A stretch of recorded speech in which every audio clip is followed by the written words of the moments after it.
Welcome back to the home front. I'm your host, Reed Galen. Today, I'm once again joined by Abigail Tracy, writer and journalist for outlets such as Inc. and Vanity Fair. Today, she's coming to us from Washington, D.C. Abby, welcome back. Thanks so much for having me. All right, so here we are as we're recording this. It is Sunday night. I am sitting at the Delta Sky Club in beautiful well, not quite Wayne County, Michigan. Mhm. Um, the after a year worth of mostly hassle-free travel, Abby, the travel gremlins have caught up with me, and so my apologies to the good people of Harrisburg. I will now be in Philadelphia. This you'll hear this on Monday morning. I'll be here Monday and Tuesday. Going to make a run up to Allentown to go see our folks from Join the Union. So it will be exciting. But Abby, here we are now, just a day away, basically, a day away from the biggest election of what everybody says is our entire lives. So what do you think? Well, to start with, I hope the next election we stop saying that since we've said that for, the last several. And I just Right. want that momentum to stop in terms of, the consequences and the stakes being so high. Right. But, it's a strange feeling. I really am not quite sure what we're going to see on Tuesday, and not even Tuesday, but the days, weeks, and possibly months following it. Right. Um, there is going to be, I think, kind of guaranteed turmoil. But I guess, like, one of the things I'm interested in hearing your thoughts on, given that you are about to touch down in Philadelphia later, is kind of like what is going on in Pennsylvania. So there's been this slew of recent polls that are kind of like in this final stretch moment. And one of them, obviously, that we're looking at is these battleground states Hmm. specifically. You have others, you have North Carolina, you have Michigan, you have Wisconsin, Arizona, Nevada, but like Pennsylvania really looks like a neck and neck race. Like what do you think's going on? I think you're probably right. As I think I mentioned to everyone when I was here back in September, we were in Upper Bucks County and we literally got chased around by a very angry and I think drunk MAGA guy. I have heard from a number of people, my friends and my colleagues at the union who have been on the ground in Pennsylvania saying they're feeling better. That One of my friends I texted with today said that she was knocking on doors of Republicans and independents, and the majority of the people she came upon said they were voting for Harris. I can only take them and her at her word, but that seems good. I feel like there's been a little bit of momentum shift, really, Abby, since that whole Madison Square Garden thing. Look, do I think that idiot comedian making a terrible joke about the people of Puerto Rico or Puerto Rico is going to make 90% of Puerto Ricans vote for Kamala Harris over Donald Trump? No, but I think it was one last reminder, like, remember, this is who he is, this is who they are. Right. Hmm. And I'm wondering too, he's sort of decompensating on the stage, just insanity. Well, I mean, insanity is the norm for him. But Right. so I think Pennsylvania, look, I think your larger point is the better one, and the more important one, which is, in the times when I was lucky enough to work on presidential campaigns, at this point, right, like the campaign was over on Tuesday. Right. Now, maybe it was Wednesday before you. Of course, I say that now. I spent 5 weeks in Florida during 2000, so I was just gonna every say, time I what say about those something, Brooks Brothers yeah, riots? I know. Every time I say something, I get it wrong. But there was this idea that um, that the campaign's over on Tuesday, on Wednesday, right? Maybe there's a lot of people still in the office. By Thursday, these campaigns are the campaign office, the offices are ghost towns, Abby, right? There's nobody left. They're just workstations empty. Then they'll start selling off the equipment. They'll sell off laptops and phones and everything else because the campaign in and of itself has come to an end. Now it'll be audited by the FEC for the next 10 years, but as a functioning entity, it's over. For the winner, right? I'd say about three-quarters of the people would go to an inaugural committee, and about a quarter of the people would go to the transition to actually make to build the government for the next president. And for the loser, it's like one last paycheck on the 15th, and it's been real. Thanks so much for everything. But here, you have one campaign that wasn't in existence basically 3 months ago, Hmm. and the other campaign, Abby, where it's not only that they're not preparing to be over on Tuesday, they're going to double and triple down on the crazy between now and when the polls close on Tuesday night. So it's just every time we think it can't get nuttier, every time we think it can't be, some Bob Roberts remake or some ridiculous Wag the Dog, Hollywood couldn't write it. And there's probably a reason why, because nobody could imagine it. But Hmm. here we are now. And so, from my perspective, it is that moment from where, 8 o'clock or 7 o'clock, wherever it is, the polls are closed, right? Remember that in most places, if you're in line when the polls close, they will allow you to vote, right? Hmm. So some of these So stay in places, line. right, absolutely stay in line. If you can vote early, right, still do that on as you're listening to this on Monday. But if you're going to vote in person, stay in line, get there early. It's likely to be very, very busy. But to your point, Pennsylvania is going to come down to it. I feel good. I was in Wisconsin for a week. I feel pretty good about Wisconsin. I feel pretty good about Michigan. North Carolina, as I've said all year, Abby, it's one of those things I'll believe it when I see it. Right. Obviously, Mark, what's his name? Excuse me, the lieutenant governor who's running for governor is way behind Josh Stein. Is that enough to sink Trump? I don't know. I think you're probably going to see a lot of Stein Trump voters, which is strange, but you're also in Arizona going to see a lot of Trump Gallego voters. Hmm. So everything's a little bit upside down and backwards. Yeah. I guess too, very much to your point, when we look at places like North Carolina, that's what they've had. Trump won, he won North Carolina back in 2020. And obviously, they've had a Democratic governor as well in the state up until now. Hmm. That's who's now termed out. That's why we have Stein running there. I guess like you kind of touched on this idea of, doubling down on the crazy. I think the really troubling thing is the rhetoric that we're seeing. I mean, you mentioned the Madison Square Garden rally. It's not just that. It's which already, even aside from the comedian who talked about Puerto Rico in such, horrible terms, it wasn't just him, it was all of it. The Right. whole rally was just this like, you know, whistle after whistle to kind of get people riled up around like election fraud and these Right. claims that Trump and his allies are not only laying down to the same level as they did back in 2020, but far more. Because I think what they saw is obviously, Joe Biden is president, he did win, everything, eventually did work out. But what they did see is that it kind of worked, riling people up in this Hmm. way. And horrifically, they think that January 6th was an outcome that they would want to see again, Right. arguably, based upon what they're saying right now. And I think Trump himself is saying some crazy things. You saw his comments about Liz Cheney and, a firing squad. And even just most recently saying that he would be okay if somebody shot through fake news journalists to try to hit him behind the glass. Like all of his rhetoric is just crazy. And I do think one of the things that's so scary about Donald Trump is like I do think he believes some of this stuff. Like when he talks about these claims around election fraud in these states, like I do think that there is a part of him that has convinced himself that this is actually happening because, you hear people talk about back in, Trump's first term, right? And people Yeah. saying, I saw Megyn Kelly, for instance, was on, I'm not sure if you saw this interview, but she was on Bill Maher. And she was talking about and shockingly, this is a person who has been personally attacked by Donald Hmm. Trump. She was on Bill Maher and she was saying, look, Donald Trump made these same threats back before he was president, around, going after his political enemies if he was elected, all of these things. And she's like, he didn't do it then. Like we have to, we've already seen what 4 years under Trump looks like. That's what we can expect.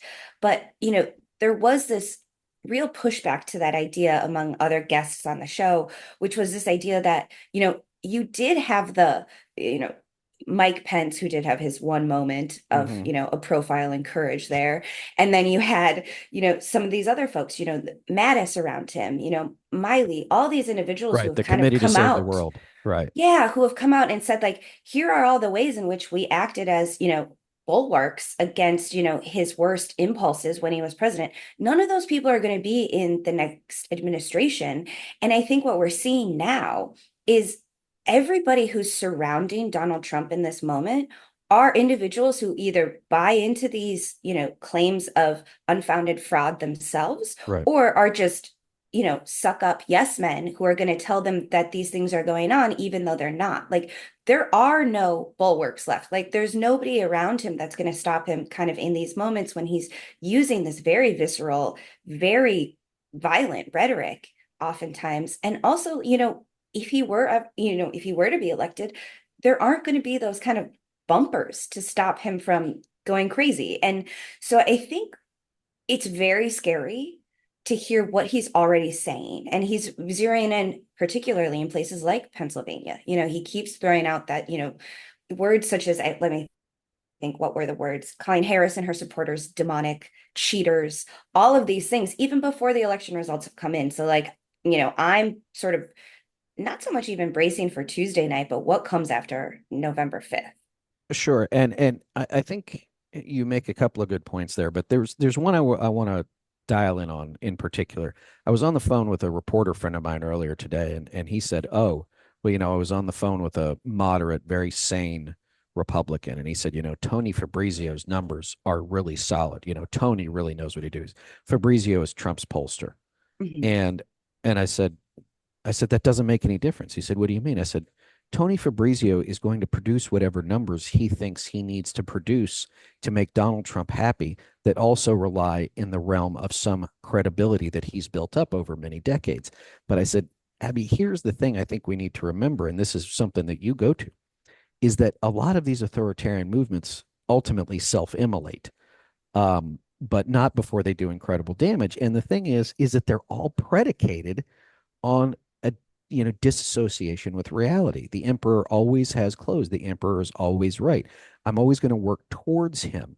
And so Tony Fabrizio making up his numbers? I don't know.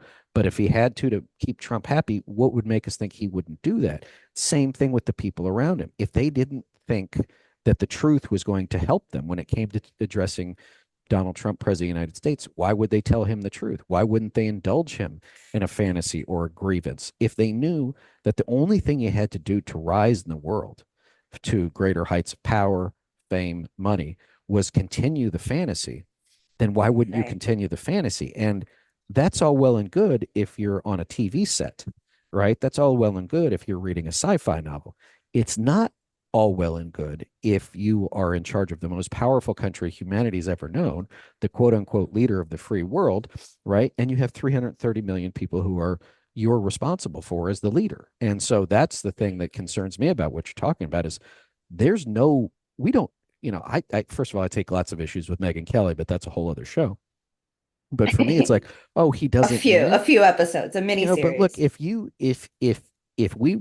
he was a normal person, right? If he wasn't a celebrity even before all this, right? Saying you hoped somebody got shot would be something that you could potentially be arrested for, right? Because someone could say, well, I think that's a threat. Or at the very least, Abby, you could get a restraining order against that person, a protective order against that person, because they keep saying they want to shoot me, right? Hmm. And we Right. don't have any of that because, ironically enough, he's risen to such power, as we've seen, that he has not yet been held to account. I mean, yes, he's been convicted. Yes, he's got hundreds of millions of dollars of fines he has to pay. But the truth is that if he gets reelected, he's not going to be accountable to any of that stuff. And frankly, probably never will be. Hmm. Hmm. Yeah, and I think, when we're looking at this and we're kind of looking at this moment, I think, back in 2020, there was this rhetoric, but really it kind of started to really bubble up, you know, yes, certainly like around the election, like it was happening, but it really kind of followed the period where there was, vote counting delays in certain Mm-hmm. states, and that's kind of when you really saw it ramp up. But like honestly, I think a really troubling thing is this isn't just,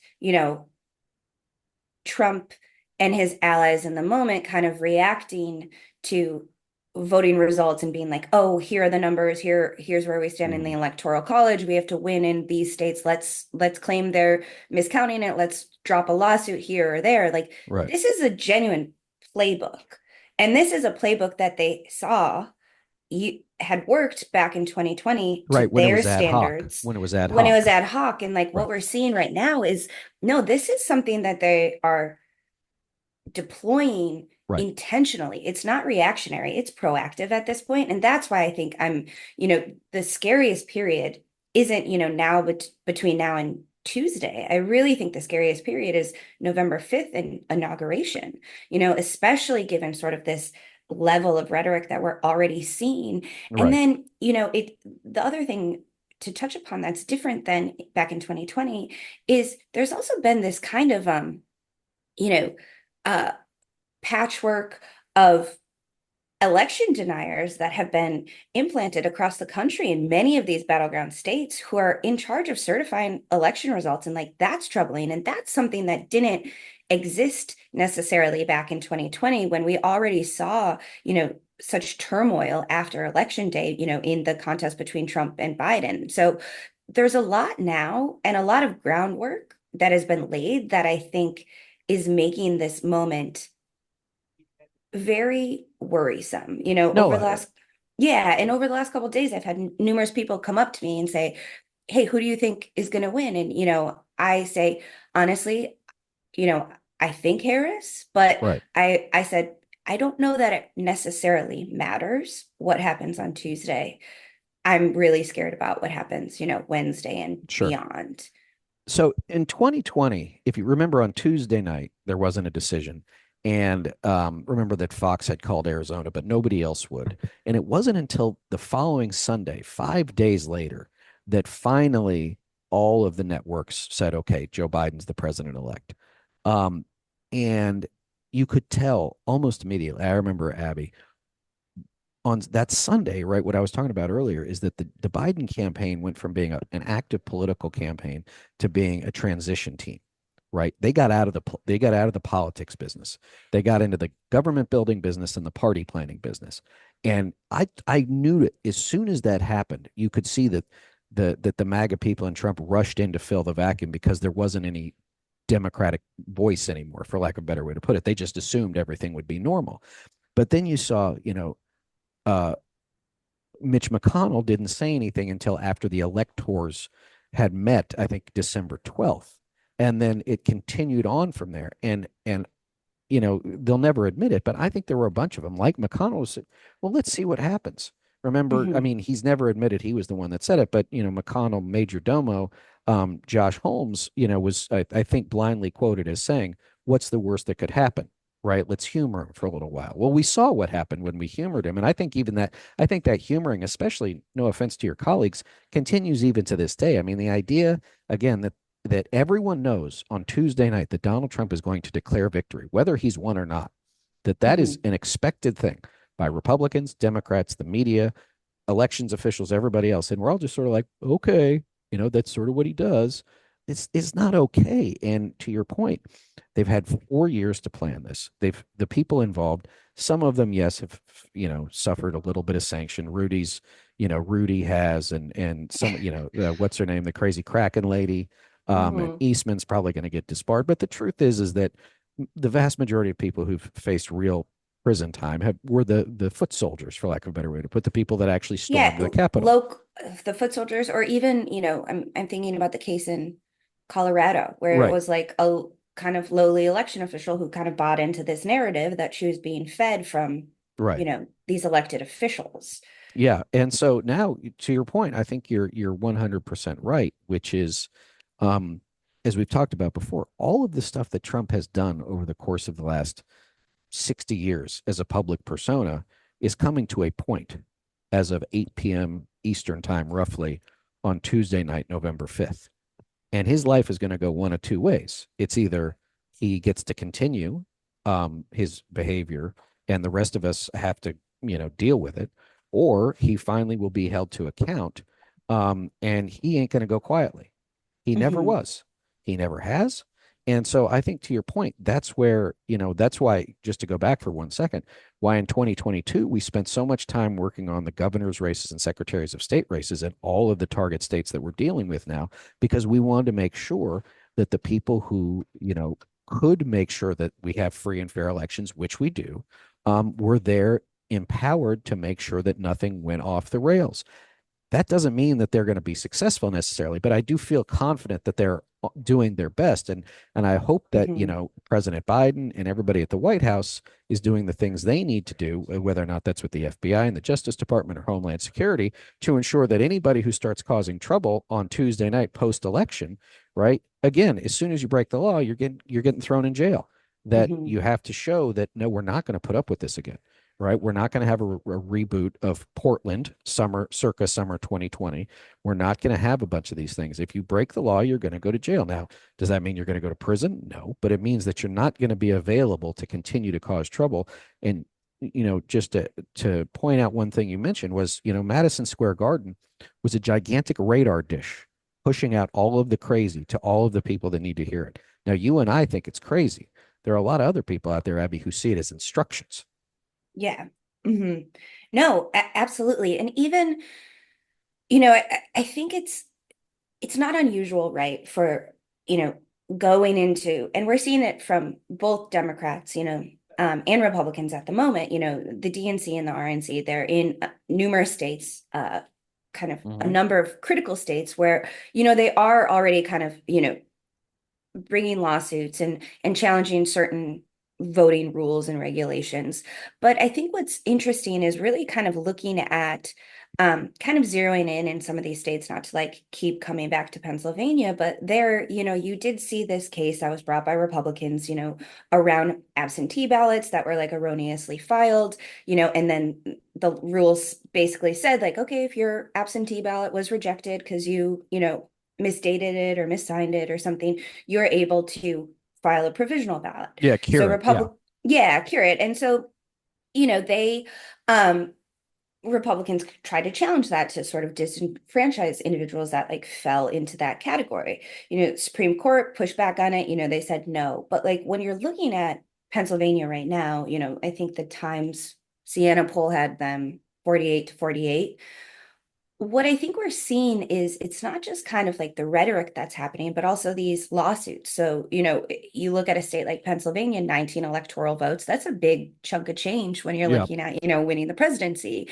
And so I think it's all of this combined, right? It's what Trump is saying. It's, kind of this army of, election deniers that are in these places with, wielding kind of Mm-hmm. unusual power. And then you also have these lawsuits that have been there, that are normal, but that they can potentially point to, on Wednesday, on Thursday, in the days following to say like, look, the election was stolen. And it's just bracing for kind of this perfect storm of them perfecting a playbook that, as you put it back in 2020, was ad hoc, but right now it's very strategic and very cohesive, and it's very visible if you're paying attention. No, I agree. I think there's one group of people that we've left out that maybe it's because we just take it for granted, Abby, is that there are a whole bunch of Republican elected officials, members of Congress, governors, senators, who all want a future in the Republican Party. Now, if Harris wins in a blowout, maybe they say, oh, it's disappointing, everything else. But if it's close and they think somehow Trump can make an argument that throws it to Congress or whatever it is, they're not going to say Donald Trump lost until they absolutely have to. Hmm. Right. And that's one reason why I think that, I do think Harris will win. I think it will be close. But remember that even if Trump loses, like MAGA is not going away. He's not going away. You're going to have now the majority of elected officials in the party that could be not one but two-time election deniers, right? And so it's just one of those things that it's I'd like to say it's hard to believe, but it's really not at this point. Or even the folks that kind of in the immediate aftermath of January 6th sort of stood up. I'm trying to think of who that might be. Like, I don't know, Ted Chris Cruz. Lasavita was one of them. Yeah, maybe Ted Cruz, Josh Hawley, who then later they like kind of watered down, Yeah, their no, if you defense of remember, Pence in yeah, those if you moments if you now. remember a year later in Hmm. January 6th, 2022, or January 5th, 2022, uh, Ted Cruz called it a riot. He Hmm. called he called January 6th a riot. The next day, he goes on Tucker Carlson because Carlson is just kicking and screaming and just rips him to shreds for this. And Cruz is just he is just abasing himself at the feet of Hmm. Tucker Carlson, saying, "Oh no, I misspoke." And Carlson's like, "But you're a constitutional lawyer, Ted. Like you know what you were saying." And so I think that there's a lot of these guys. Again, many of them are in their 40s, early 50s. They want a future, and unfortunately, their future probably still has something to do with this guy, even if they can't stand Hmm. Hmm. And their spines are made of dust. So it. You're giving them credit. I don't think they have it. I think they're invertebrate. Yes, that's probably a more fair, accurate way to characterize them. I guess like so kind of given that, and again, I mentioned this idea that, people are like, who do you think is going to win? And all this, like, do you think we should be paying attention? Like, what stock or stake do we put in the polls in this moment? I guess like one thing in particular that, well, there's a couple things. There's a couple things around the polls that I'm Mm, interested in hearing your thoughts on. Um, I guess the first is, back in, 2016, 2020, there was kind of this idea of like a disenfranchised Trump voter that was, being missed in all the polling. And that's hmm why, it was wrong, especially back in 2016. hmm Like, do you think that now the Trump voter is like fully accounted for in the polling? And then, like, my inverse to that is, do you think there are disenfranchised Harris voters, so to speak, not Sure, disenfranchised, um, underrepresented, individuals who sure. are not showing up in the polls? I think it's important just to go back to 2016 for a second. It Yeah. wasn't just that there was an underrepresentation of Trump voters. I think there was a real miss on the part of public surveys about how little enthusiasm there was for Clinton's campaign. Hmm. Um, a lot of Democrats stayed home. Like she didn't lose. I know this might upset some people in the audience. Like Hillary Clinton didn't lose Michigan because of Jill Stein. She lost Michigan because her campaign lost Michigan, right? Jill Stein got like 1,000 votes, 1,500, 3,000, whatever it was. There were plenty of votes for Hillary Clinton there. She just didn't get them. 2020, I think, and even now, 2024, I think there's an overreaction. I think there's an assumption on behalf of a lot of people that it's much harder to survey Trump voters. It might be. I know that the Marquette Law School survey in Wisconsin came out last week, their final one, and the guy that runs the poll even said that in their mind their model was overrepresentative of Republicans. So I don't. And we should also, and the audience has heard this before, but like modern public opinion research is a debacle. So, we haven't figured it out. Most of the pollsters, you don't find a lot of young pollsters, right? And so, it's still okay. We're going to call people at home or we're going to call people on their cell phones. And Old dogs, no new tricks kind of a right. thing. Yeah. And so I don't, I always like to look at the trends or the movement. I think there has been some movement towards Harris. But it also seems that, look, she put a little bit of air underneath her after the debate that sort of deflated again in, mid-October, late October. I think it seems like she's got a little bit more air underneath her. Um, and I do think that if there's an underrepresentation, I'd be interested to see, and from your perspective, what we saw in the Des Moines Register survey that Yep. came out Sunday night or Saturday night, excuse me, as we're recording this, that there were a lot of independent and older women who had flocked towards the Democrats and flocked towards Harris that weren't necessarily being picked up anywhere else. I could believe that. Yeah.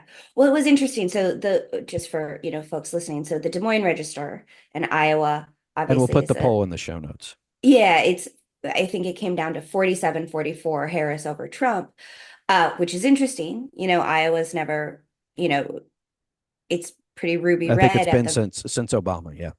yeah. So it's kind of interesting.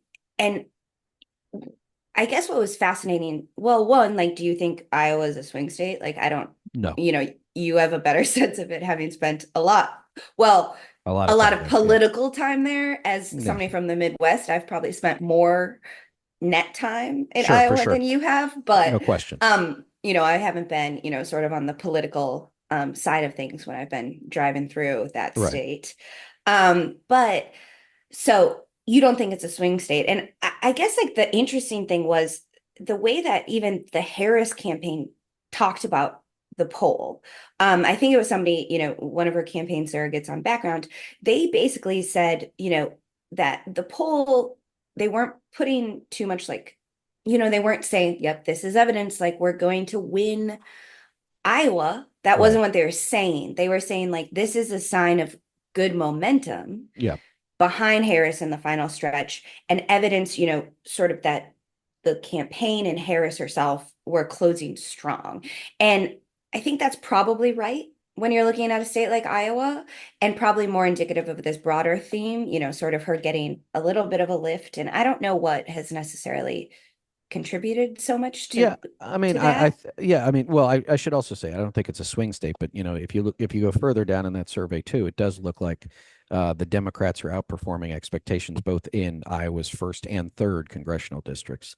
So, to pick up two of the four seats there would be a big deal for Democrats as well. Hmm. So there's a couple of things, in this is multidimensional. One is I think Dobbs still has a massive effect. But I think and Trump doesn't help that.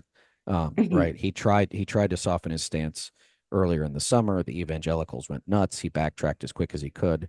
But I think it's also, Dobbs is the issue that the Republican dog keeps catching the car, right? Right. And so what I'm hoping is that Democrats are not putting too much stock that they did something right necessarily Hmm. in that like a very conservative Supreme Court got way outside of the cultural norms and cultural bounds of the country, and Republicans, being the pro-life party, are suffering for it.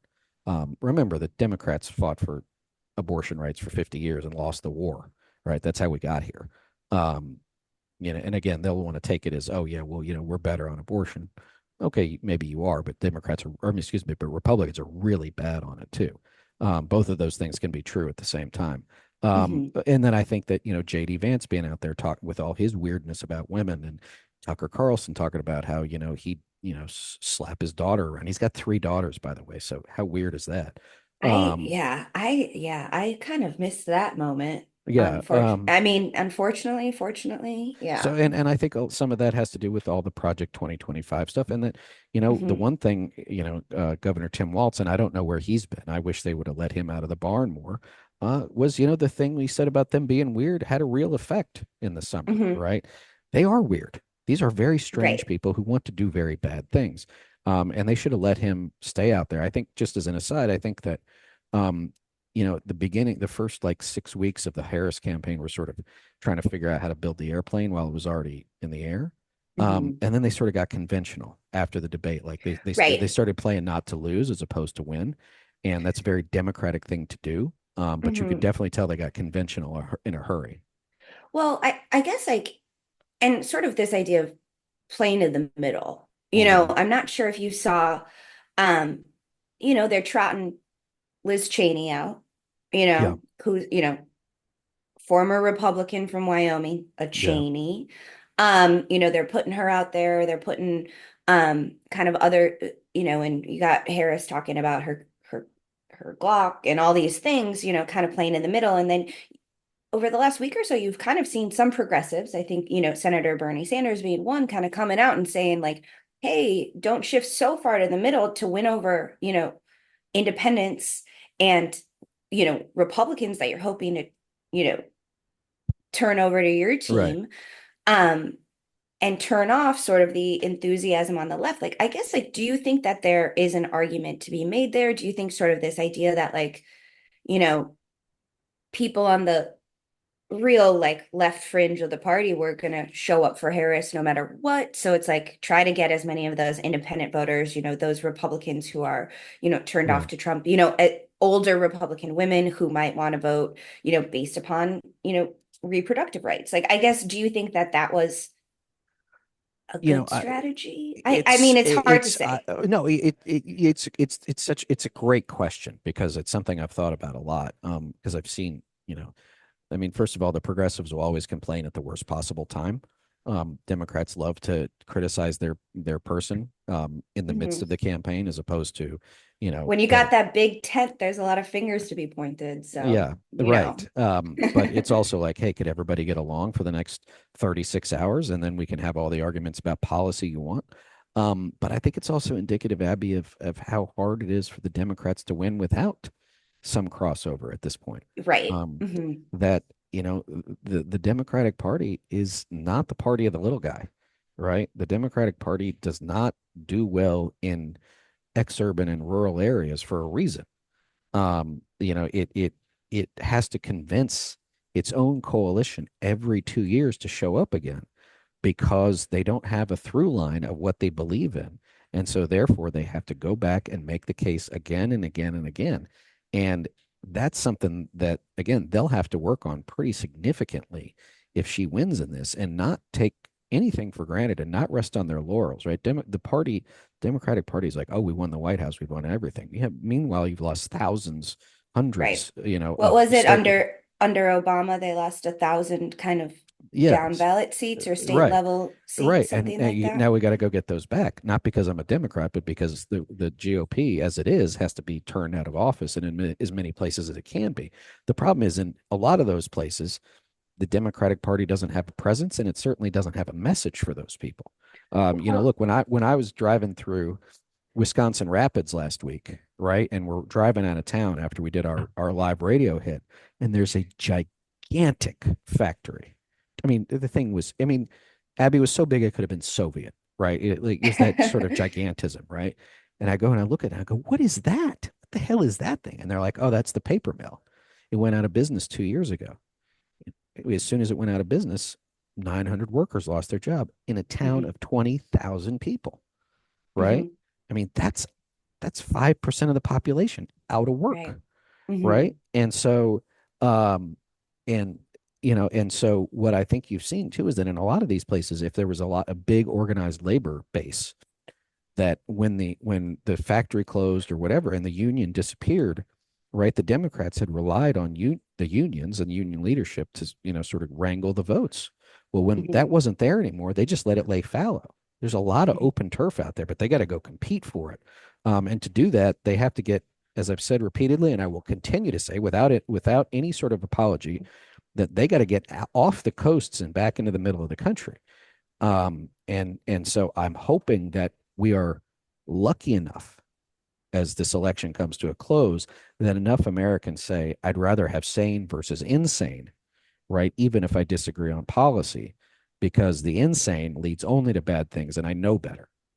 Well, and when we do think about, back to your point, like you won the White House, you won everything, and really that's, such a fallacy in so many ways. Mm-hmm.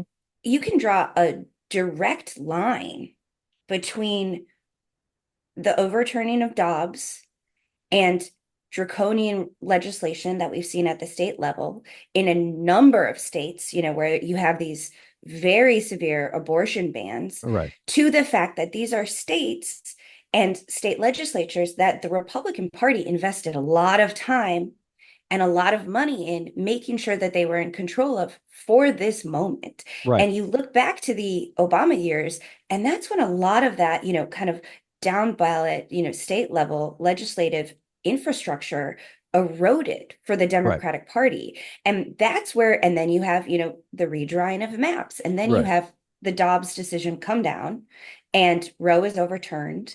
And now who's in charge of, determining reproductive rights in these states? right. These Republican legislatures in these states where they're introducing and passing legislation that really is out of touch and out of step with, And and public opinion. lethal to women, as A we've seen in hundred far too many percent. places.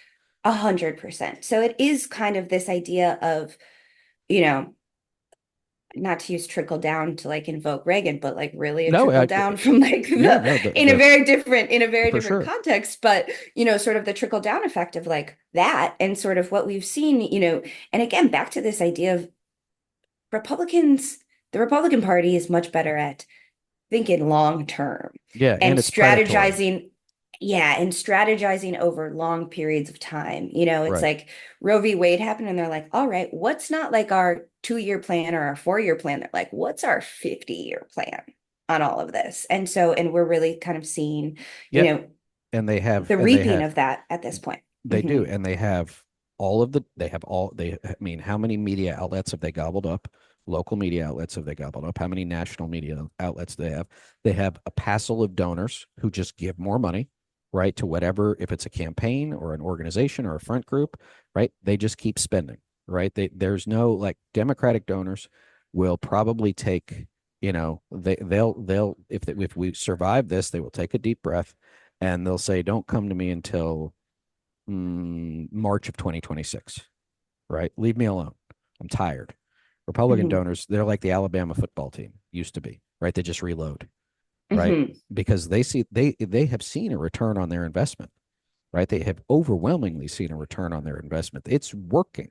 And so I think you're 100% right. And I would say that, one of the things that I'm going to spend a lot of time on in 2025 and beyond is how do we go gobble up some of these places, to break super majorities because we're going to have redistricting before long, to start to just go back and bring some balance back to the force, Abby, for lack of a better way to put it. And here's the other part too, is that if Trump loses, like the right will go crazier. They're never going to moderate, but they will do everything they can to ensure that come 2026 and 2028 that they have a better option to win. Because remember, we only have two options. And if they can spend 3 years making Kamala Harris as unpopular and ineffective as they possibly can, then there's a good chance that a Republican can win, not because they're better, but just because they're the other, if that makes sense. Hmm. They're the only other viable Right. option. It's much easier to be the party out of power clamoring than to be the party in power trying to say, look at all the work we've done, look at everything we've done. I mean, look at the struggles Biden has had Right. in, kind of touting the stuff he has managed to pass. And so I do think it is really interesting. And again, like sort of back to, if they lose, you know, if Republicans lose the White House, you can still guarantee that at the state level, we're going to see shenanigans, particularly Sure. around kind of these other, methods or, levers of democracy that we Mm-hmm. have seen, particularly in response to, the Dobbs decision. You look at these traditionally red states, such as, Kansas, and elsewhere, where in response to that decision, we saw, people turn out for these Right. ballot initiatives, to amend these constitution, or in many cases not amend the constitution to like strip, ratified protections for abortion from the state constitutions, Right. a lot of them are very confusing in their wording, which is by design.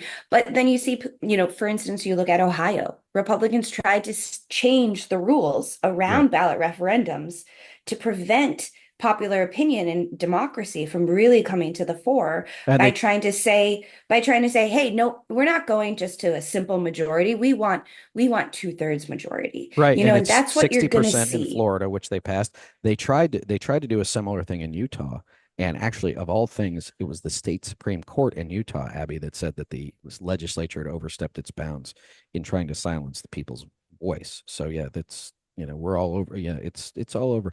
And I would say too that there's one other interesting thing here is that win or lose, will be interesting to see how many of the quote unquote like self-styled real conservatives, not the never Trump people, although some of those, but like the never Trump people, um, like those Republicans start to go back to the fold, right? Mhm. That they see it as okay, we survived this, we got rid of this goon. Now it's R versus D, it's left versus right, everything's back to normal. Because I Mhm. think you'll see a lot of those people who are like, well, I didn't really like him, but now that he's gone, it's okay to go back. I think you'll see a lot of those people as well because they were never comfortable sort of being outside the ecosystem and they want to be back in as quick as they can. Right. And you do look at some of these down ballot races where one, what we've seen repeatedly is anybody who tries to mimic Trump is, they It doesn't can't work. they can't do it. People know that they're just a shadow of his whatever it is that he Right. has that, you know, appeals to somebody, not me, but that appeals to somebody. Right. Um, when they try to do it, when they try to do the whole Trump thing, look at JD Vance. Like JD Vance is trying to do it, but it's not working. He's weird, in to quote Tim Walz. But Right. so it's not working for them. But like there are these other kind of Republicans who are down ballot who you see in these debates, you see in these ads where it's like they're constantly asked about Trump's craziness. And like if I'm a Republican who's, relatively sane, you're like, I just stop asking me about this guy. And so like I'm kind of curious at what point are they just like, thank God he's out of there? And I don't know. Like that's, reading the tea leaves, like I don't know what that inflection point might look like. I don't know if it'll happen, but like you do see these like people running for governor, senate, all of the above, and you're kind of like you look at them and you're like, they don't want to have to defend, you know, everything he says or every comment he makes, because like the other thing is like when they do, they can't pull it off in the way No. that he can. And when I say pull it off, I mean, to Right. that Yeah, because base. he's the native speaker, and the rest of them are Right. talking through Google Hmm. Translate.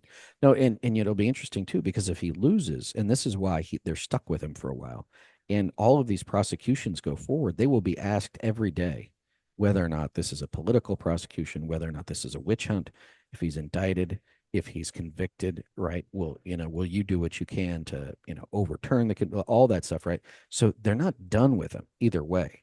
And so if you want to run for office in 2026 and Trump is in the middle of a federal trial on, you name it, are you really not going to say he's being persecuted? No, you're going to say that because that's where the Hmm. base is. And so Right. that's why this fight, as I've talked about several times, is far from over.